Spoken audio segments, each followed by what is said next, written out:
خوش آمدید۔ آج ہم ایک دلچسپ ٹاپک پہ بات کریں گے جس کا ٹائٹل ہے الیکٹرانک کچرا یہ ای ویسٹ۔ الیکٹرانک کچرا وہ الیکٹرانک اشیاء ہیں جو ناپسندیدہ ہیں، کام نہیں کر رہی ہیں اور اپنی قیمتی زندگی کے خاتمے کے قریب ہیں۔ اس میں یہ اشیاء شامل ہیں: کمپیوٹر اور ٹیلی مواصلات کے آلات، استری، فرائی کرنے والی مشین، روشنی کے آلات، کھلونے، وینڈنگ مشینیں، طبی آلات، صوتی و تصویری امدادی آلات، موسیقی کے آلات، ڈرل مشینیں، بلینڈرز، لیب کا سامان وغیرہ۔ اب ہم اس ویسٹ کے اثرات کے بارے بات کر لیتے ہیں۔ اس سے زمینی آلودگی، آبی آلودگی، ہوائی آلودگی، وسائل کا ضیاع اور انسانی یا جنگلی حیات کے صحت کے مسائل کا سامنا کرنا پڑتا ہے۔ ہم میں سے زیادہ تر لوگ ٹیکنالوجی کا استعمال کرتے ہوئے بہت آرام سے ہیں، حالانکہ ہمیں اس بات کی اچھی سمجھ نہیں ہے کہ ہمارے آلات میں اصل میں کیا ہوتا ہے۔ زیادہ تر الیکٹرانکس میں کچھ قسم کے زہریلے مواد ہوتے ہیں، بشمول بیریلیم، کیڈمیم، مرکری اور سیسا، جو ہماری مٹی کے پانی، ہوا اور جنگلی حیات کے لیے سنگین ماحولیاتی خطرات پیش کرتے ہیں۔ غلط طریقے سے پروسیس شدہ ای ویسٹ سے زہریلے مادے مٹی میں داخل ہوتے ہیں۔ زہریلی دھاتیں جیسے کیڈمیم اور مرکری وغیرہ زمینی آلودگی کا سبب ہیں۔ دھاتیں آہستہ آہستہ ٹھکانے لگانے کی جگہ سے لیک ہو کر ارد گرد ماحول کو آلودہ کرتی ہیں، ان سے زمین قابل کاشت نہیں رہتی۔ ای ویسٹ میں موجود زہریلی اشیاء سطحی اور زیر زمین پانی کو آلودہ کر سکتے ہیں۔ اس پانی کو پینے والے جانوروں کو اعصابی نقصان پہنچ سکتا ہے۔ جیسے جیسے بھاری دھاتیں پانی میں شامل ہوتی ہیں، آبی حیات کی جان کو خطرہ بڑھتا جاتا ہے اور فوڈ چین بھی آلودہ ہو جاتی ہے۔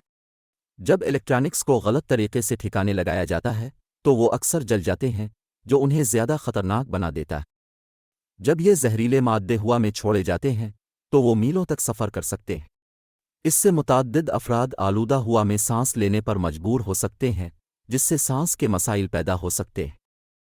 جب الیکٹرانکس کو پھینک دیا جاتا ہے اور ری سائیکل نہیں کیا جاتا ہے تو یہ قیمتی وسائل مکمل طور پر ضائع ہو جاتے ہیں جب انہیں دوبارہ استعمال کیا جا سکتا تھا۔ جب نئی پروڈکٹس بنتی ہیں تو ہمیں ان مواد کو دوبارہ تلاش کرنے کی ضرورت ہوتی ہے، جو ایک بار استعمال کرنے کے بعد ہمارے لیے ہمیشہ دستیاب نہیں ہوں گے۔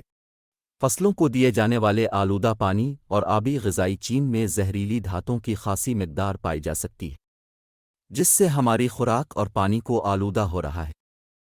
اس لیے یہ انسانوں اور جانوروں کے لیے صحت کے مسائل کا باعث بن سکتا ہے۔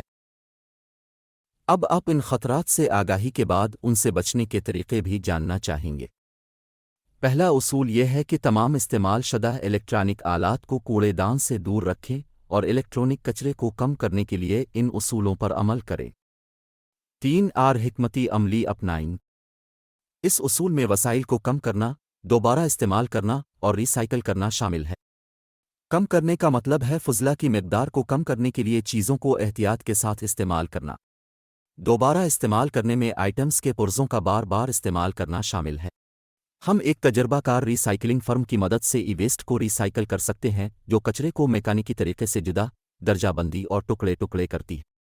اس اصول پر عمل کرتے ہوئے ہم نئی مصنوعات بنانے کے لیے استعمال شدہ الیکٹرانکس سے دھاتوں کی مانگ کو پورا کر سکیں گے۔ دوسرا سب سے اہم حل لوگوں کو آگاہ کرنا ہے کہ ای ویسٹ کے لیے ری سائیکلنگ کتنی اہم ہے۔ آپ کے پاس کوئی بھی الیکٹرانک ڈیوائس جو اب اسے اپنے ساتھ پھینکنے کے بجائے اسے کسی ری سائیکلنگ فرم کے پاس لانا نہیں چاہتا ہے۔ 2018 میں پوری دنیا میں 50 ملین ٹن ای ویسٹ پیدا ہوا، لہٰذا عوامی آگاہی ضروری ہے۔ اس ضمن میں سوشل میڈیا پہ ماحولیاتی مسائل کے حل کے طور پر ری سائیکلنگ کو اجاگر کرنا اچھا آپشن ہے۔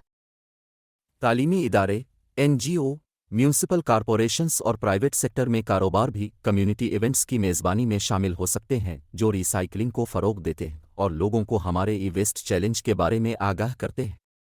اب جتنا زیادہ کمیونٹی کو تعلیم دیتے رہیں گے، ان آلات کو ری سائیکل کرنے کا جواز پیش کرنا اور دوسرے لوگوں کو یہ سمجھنے میں مدد کرنا آسان ہوگا کہ یہ اتنا اہم کیوں ہے۔ ویڈیو کو لائک، شیئر، کمنٹ کریں اور چینل سبسکرائب کریں۔ دوبارہ ملتے ہیں ایک نئے لیسن کے ساتھ۔ اللہ حافظ۔